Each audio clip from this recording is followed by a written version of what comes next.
Hello बच्चों, welcome back. आज हम स्टार्ट करने जा रहे हैं एक नई जर्नी, एक नया क्लास 12th फिजिक्स की बिगनिंग होगी आज। Set t is equals to 0।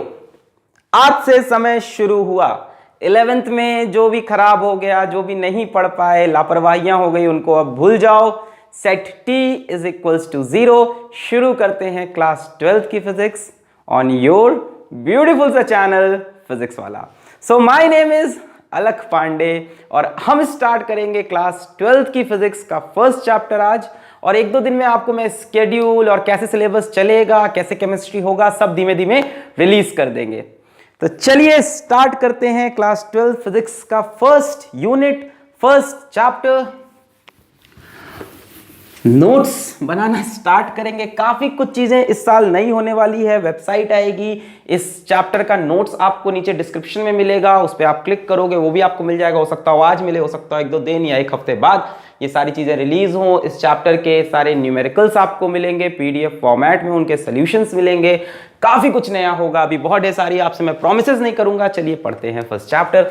सो पहले हम शुरू करने जा रहे हैं फिजिक्स में इलेक्ट्रोस्टैटिक्स। हाँ सर, वो तो मैं समझ गया था थंबनेल देखकर ही।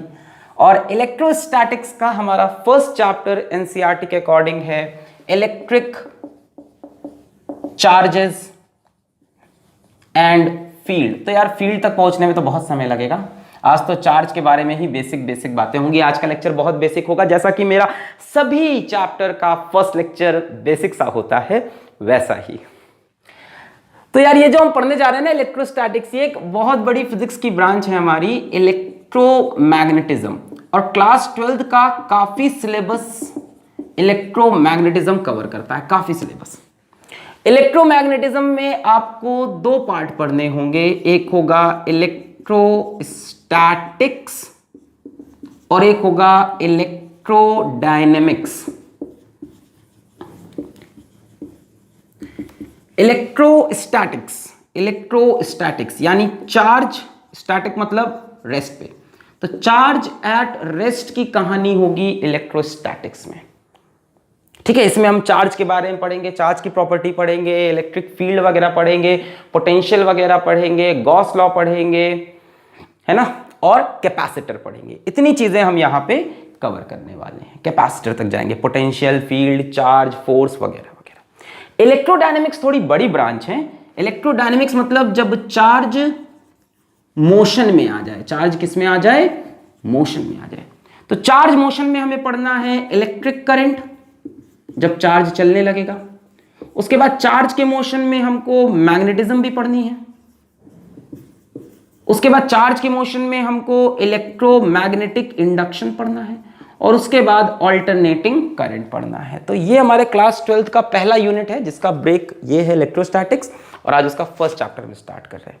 इसके बाद आपका वेव है, वेव ऑप्टिक्स। रे ऑप्टिक्स तो 11th में डाला था, मुझे वो भी कराना है। और उसके बाद आपको पढ़ना है मॉडर्न फिजिक्स। तो ये हमारा ब्रेकअप होगा सिलेबस का। तो चलिए आज स्टार्ट करते हैं इलेक्ट्रिक चार्जेस एंड फील्ड। और आज हम पढ़ेंगे चार्ज के बारे में। फर्स्ट लेक्चर बेसिक चार्ज के बारे में सारी बातें करेंगे। ठीक है, चार्ज के बारे में सारी बातें करते हैं आपसे। सो भाई साहब, आपसे कोई पूछे कि चार्ज क्या होता है, चार्ज क्या होता है, तो बच्चों charge is an intrinsic property of matter. अब बोलोगे सर इंट्रिंसिक प्रॉपर्टी, इंट्रिंसिक मतलब जिसके अंदर कुछ ना हो, मतलब ये लास्ट प्रॉपर्टी है, मतलब इस पे आप रिसर्च नहीं कर सकते इसके अंदर कि ये क्या है। फॉर एग्जाम्पल मास भी एक इंट्रिंसिक प्रॉपर्टी थी और चार्ज भी एक इंट्रिंसिक प्रॉपर्टी। आपसे पूछे मास किससे बना है, पता नहीं कि मास के अंदर क्या है, कुछ नहीं पता। मास पता होता है। उसी तरह से चार्ज भी उतनी ही फंडामेंटल प्रॉपर्टी है जितनी की मास होती है। ठीक है, अब चार्ज कहां से आया, कब डिस्कवर हुआ, तो अगर किताबों में पढ़ो तो बोलते हैं कि ग्रीक माइथोलॉजी में सबसे पहले चार्ज की बात की गई है करीब 600 बीसी में। ठीक है, जब हमने क्या किया, दो सब्सटेंसेस को आपस में रब किया तो देखा कि वो अलग अलग चीजों को अट्रैक्ट कर रहे थे वगैरह वगैरह की कहानी, उसमें हमको नहीं जाना है। हमें बात करनी है चार्ज के बारे में। अच्छा, तो चार्ज हमने देखा कि चार्ज का जो सिंबल हमने बनाया फिजिक्स में, वो चार्ज का सिंबल है Q। चार्ज की जो एसआई यूनिट हमने बनाई वो हो गई कूलॉम्ब। और क्या सोच रहे हो आज क्या मिलेगा? आज यही सब होगा, quantization of charge, conservation of, हल्का हल्का। SI unit coulomb. और चार्ज हमारा एक स्केलर क्वांटिटी है, चार्ज का कोई डायरेक्शन वगैरह नहीं होता। अच्छा, चार्ज की बात करें तो आपको पता होगा चार्ज दो तरह के होते हैं। There are two types of charge. कौन सा? एक अच्छा, एक गंदा। एक पॉजिटिव चार्ज जो मुझे अच्छा लगता है, और एक नेगेटिव चार्ज। पॉजिटिव चार्ज और नेगेटिव चार्ज। और अभी देखेंगे क्या होता है इलेक्ट्रॉन का ट्रांसफर वगैरह, पॉजिटिव और नेगेटिव। आपको ये भी पता होगा कि प्लस चार्ज और प्लस चार्ज एक दूसरे को रिपल करते हैं, माइनस माइनस भी रिपल करते हैं, और प्लस माइनस अट्रैक्ट करते हैं। हाँ जी, हाँ जी, ये सब आपको पता है ना कि like charges repel, unlike charges में होता है प्यार मोहब्बत। सर पहले ही लेक्चर में आप प्यार मोहब्बत की बातें क्लास 12 में वही करवाओगे क्या? 11th वाला हाल। ठीक है, तो like charges repel, unlike charges attract. ठीक है, यहाँ तक बात समझ में आ गई। सिंबल की होता है SI यूनिट कूलम वगैरह वगैरह। ठीक है, SI यूनिट को हम ऐसे C से रिप्रेजेंट करेंगे। ठीक है ना? ठीक है, अच्छा। फिर बात आती है कि सर चार्ज और मास आप कह रहे हो मैटर की फंडामेंटल प्रॉपर्टी है, तो दोनों में डिफरेंस क्या है? दोनों में डिफरेंस क्या है वो समझते हैं। मिटा रहे इसको, मिटा रहे, क्या ही नोट करोगे इसमें, कब हलवा हलवा चीजें। तो चार्ज और मास में फंडामेंटल डिफरेंस क्या है? पहली बात तो ये समझो, charge always comes with mass. Charge always comes with मास। अरे यार, जिस चीज के पास चार्ज होगा उसके पास मास जरूर होगा, बट उल्टी बात ट्रू नहीं है। जिसके पास मास हो चार्ज हो जरूरी नहीं, पर जिसके पास चार्ज होगा उसके पास mass. Charge always comes with mass. ठीक है, हो ही नहीं सकता कि तुम एक बॉडी से दूसरी बॉडी पे चार्ज लेके जाओ पर मास का ट्रांसफर ना हो। चार्ज मास में ही है। पर डिफरेंस क्या है जरा देखते हैं चार्ज और मास के बीच में। चार्ज और मास के बीच में जो डिफरेंस है यार, सबसे पहला डिफरेंस तो ये हो गया कि चार्ज दो तरह का होता है, पॉजिटिव भी हो सकता है, नेगेटिव भी। और मास तो आपको पता है सिर्फ एक पॉजिटिव क्वांटिटी होती है, 5 kg, -5 kg सुना नहीं हमने। दूसरी बात ये है बड़ी इंपॉर्टेंट कि मास, अगर आपको याद हो, मैंने कई बार आपको 11th में भी जिक्र किया है कि m is equals to m0/1 - v²/c² लिखा है कभी? कि मास स्पीड के साथ चेंज होता है। एक मूविंग बॉडी का मास उसी बॉडी के रेस्ट मास से ज्यादा होता है। पढ़ा है ये कई बार हमने। इसको बोलते हैं रेस्ट मास, सॉरी इसको बोलते हैं रेस्ट मास m0 को, और इसको बोलते हैं मास ऑफ बॉडी। ठीक है, जो कि वेरिएबल होता है। अरे आराम से, प्यार से, अरे नहीं, डरने का नहीं। किसी भी बॉडी का जो मास होता है ना वो वेरिएबल होता है स्पीड के साथ। जब भी आप चलना स्टार्ट करते हो, दौड़ना स्टार्ट करते हो, टिंग डिंग डिंग डिंग डिंग डिंग डिंग, तो आपका मास इंक्रीज होने लगता है। मान लो आप खड़े हो और आप दौड़ रहे हो, तो दोनों टाइम आपका मास डिफरेंट होगा। देख लो ना यार, मान लो तुम्हारा रेस्ट मास है, रेस्ट मास मतलब जब रुके हो, तब मान लो तुम्हारा मास है, मान लो कुछ भी, मान लो m0 है, नीचे लिखा है 1 - v²/c²। दौड़ते वक्त तुम्हारी स्पीड v है, और नीचे c क्या होता है? Speed of light. Speed of light तुम्हारी स्पीड से हमेशा ज्यादा होगी, है ना? तो ये टर्म हमेशा 1 से छोटा होगा। अरे हाँ या ना भाई, तुम्हारी स्पीड हमेशा लाइट की स्पीड से तो कम ही होगी। ऐसा नहीं पचूक चलेगा लाइट की स्पीड से ज्यादा। तुम्हारी स्पीड लाइट की स्पीड से कम है, यानी ये टर्म 1 से छोटा आएगा। 1 - 1 से छोटा टर्म, ये पूरा टर्म 1 से छोटा हुआ, नीचे डिनोमिनेटर छोटा हुआ, तो ओवरऑल ये फ्रैक्शन बढ़ेगा कि नहीं बढ़ेगा?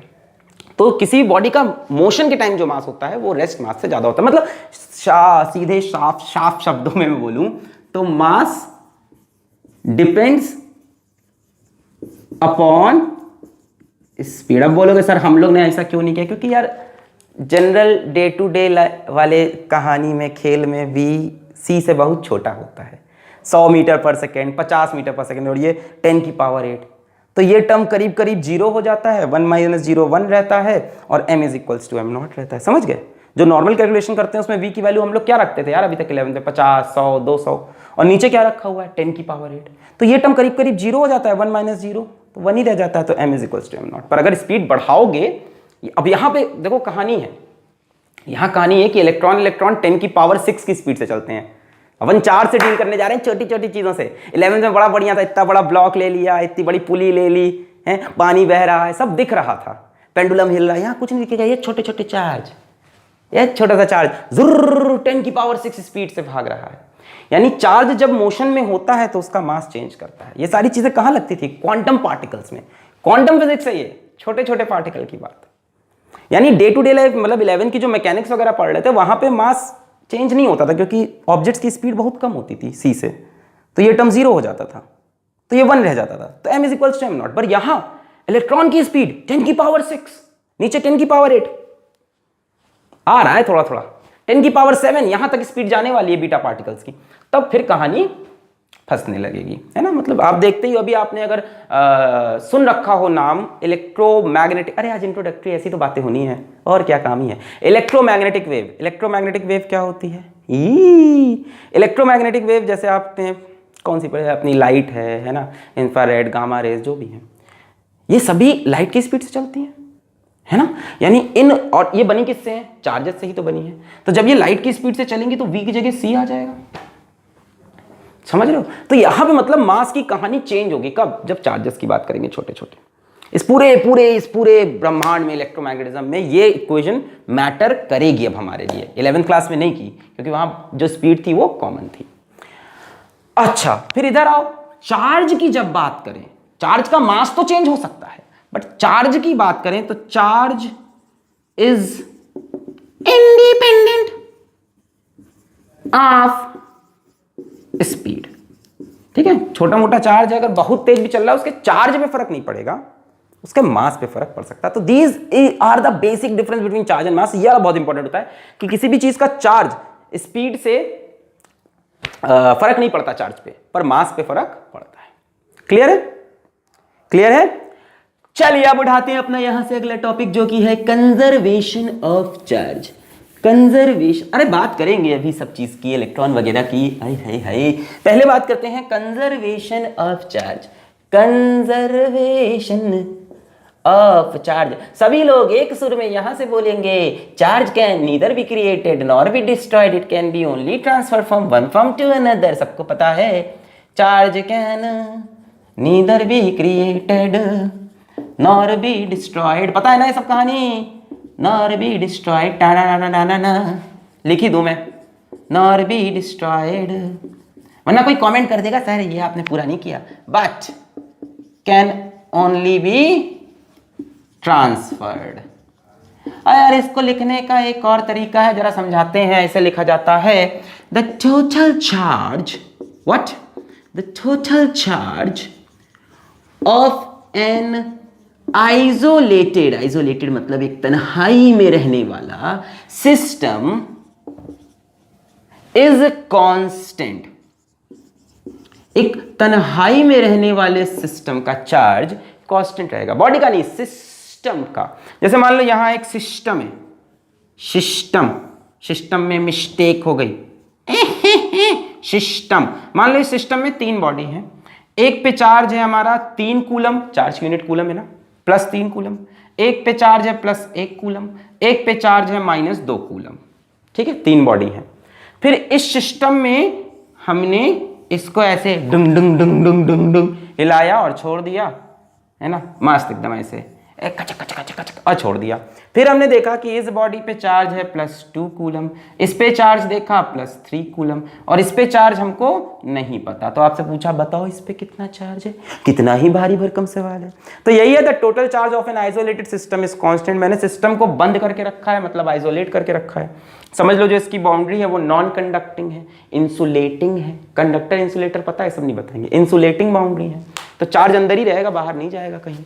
तो यानी ये चार्ज और ये चार्ज बराबर होना चाहिए। तो आप बोल सकते हो क्या, Q1 plus Q2 plus Q3 is equals to Q1 dash Q2 dash plus Q3 dash.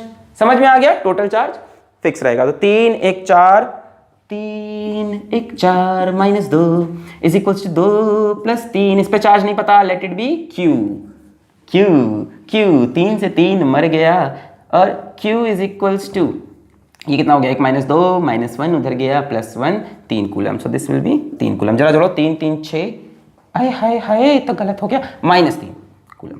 जरा जोड़ो, 3 3 कैंसिल, 2 कूलम, यहाँ पे 3 1 4 माइनस 2 2 कूलम। सही है ना? यहाँ पे टोटल चार्ज देखो, 3 3 कैंसिल 2 कूलम, यहाँ टोटल चार्ज 3 1 4 माइनस 2 कूलम। ठीक है, सिंपल सी बात है। तो ये है हमारा कंजर्वेशन ऑफ चार्ज। अब कंजर्वेशन ऑफ चार्ज का जो आपको एप्लीकेशन मिलेगा वो आपको एक तो इसी चैप्टर में मिलेगा, बहुत ज़्यादा मिलेगा, और एक आपको ना रेडियो एक्टिविटी की जो न्यूक्लियर इक्वेशंस होती है वहाँ पे मिलता है। अगर आपको याद हो क्लास 10th में अगर आपने रेडियो एक्टिविटी पढ़ रखी है, अगर नहीं पढ़ रखी तो इस साल तो पढ़नी ही है मॉडर्न फिजिक्स में। मान लो अपने पास थोरियम है, थोरियम का एटॉमिक नंबर है 90। मान लो थोरियम में से मैंने एक अल्फा पार्टिकल निकाला, अल्फा पार्टिकल मतलब +2 चार्ज निकला। अब जो भी स्पीशी यहाँ बचेगी उस पर कितना चार्ज बचता था, यहाँ हम क्या लिखते थे, यहाँ 90 प्लस चार्ज था, यहाँ +2 है, तो यहाँ कितना बचेगा +88। So what is this? This is conservation of charge. हमें कैसे पता चला कि यहां से यहां चार्ज कम हुआ? Because of conservation. Total charge of an isolated system remains constant. तो न्यूक्लियर इक्वेशंस पे भी ये चीज काम आती है। अब ये है कि असल में तो ये नंबर ऑफ प्रोटॉन्स लिखे थे, सब तो पढ़ेंगे, मतलब बता रहा हूं कि इस तरह से चार्ज कंजर्वेशन हमने हर जगह देखा। और एनसीईआरटी में एक लाइन लिखी है, the conservation of charge is experimentally found to be true. इसका कोई प्रूफ नहीं है, आपका सबूत दो सर, इसका सबूत नहीं है कोई, experimentally found to be true.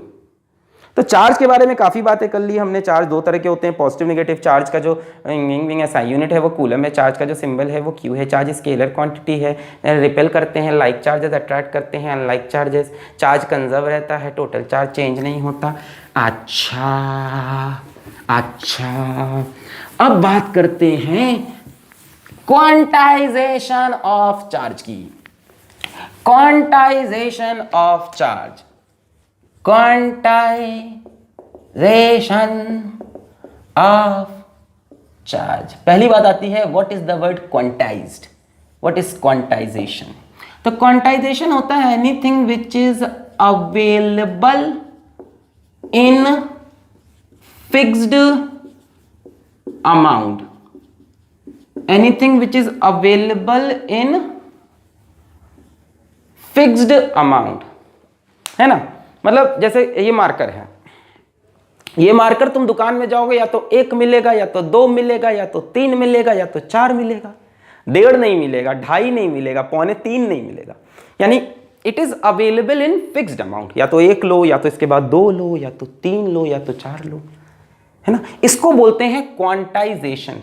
कोई चीज अवेलेबल हो बट फिक्स्ड अमाउंट में हो, ठीक है। जैसे मान लो बिंगर, जैसे व्हाइट बोर्ड है, व्हाइट बोर्ड या तो 1 होगा, या तो 2 होगा, या तो 4 होगा। ऐसी चीज को हम बोलते हैं कि क्वांटाइज्ड है। The food you eat is not quantized. खाना जो खाते हैं कोई क्वांटाइजेशन नहीं है उसमें, है ना। अब इतना छोटा छोटा ग्रेन है, रोटी तोड़ के खा ली, उसको गिन नहीं सकते ना, वो क्या गिनेगा रोटी?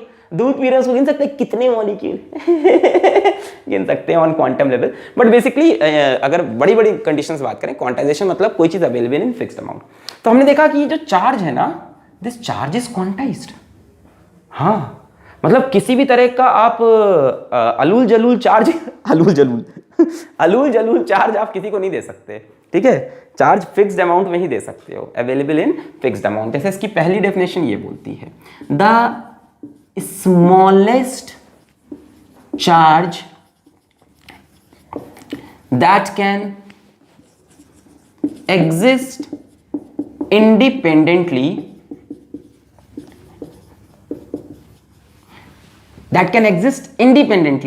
is charge on one electron। आय हाय, बात आ गई इलेक्ट्रॉन की, सबके चेहरे पे खुशी। इलेक्ट्रॉन पे पाया जाने वाला चार्ज इस पूरे यूनिवर्स का सबसे छोटा इंडिपेंडेंट चार्ज है। सबसे छोटा तो है पर इंडिपेंडेंट, उससे भी छोटे होते हैं पर वो इंडिपेंडेंट नहीं होते, आजाद नहीं होते। The smallest charge that can exist independently is 1.6 into 10 to the power minus 19 coulomb, which is charge on one electron। एक इलेक्ट्रॉन पे यही चार्ज होता है। This is the smallest charge that can exist on any body that can be transferred from one body to another। इसका दूसरा नाम हमने रखा है फंडामेंटल चार्ज। फंडामेंटल राइट नहीं रे, फंडामेंटल चार्ज। ये हिस्ट्री पढ़ के आया रे मेरी क्लास में।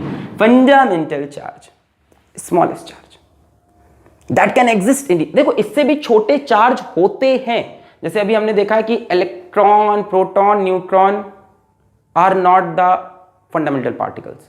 अभी पाया गया कि इससे भी छोटे पार्टिकल्स होते हैं, क्वार्क्स, एंटी क्वार्क्स, ये सब मिले हमें। तो उनका चार्ज हमने देखा E/3, इलेक्ट्रॉन का आधा 3, 2E/3 यानी 0.67% ऑफ E। ऐसे भी चार्जेस मिले बट वो इंडिपेंडेंट नहीं होते।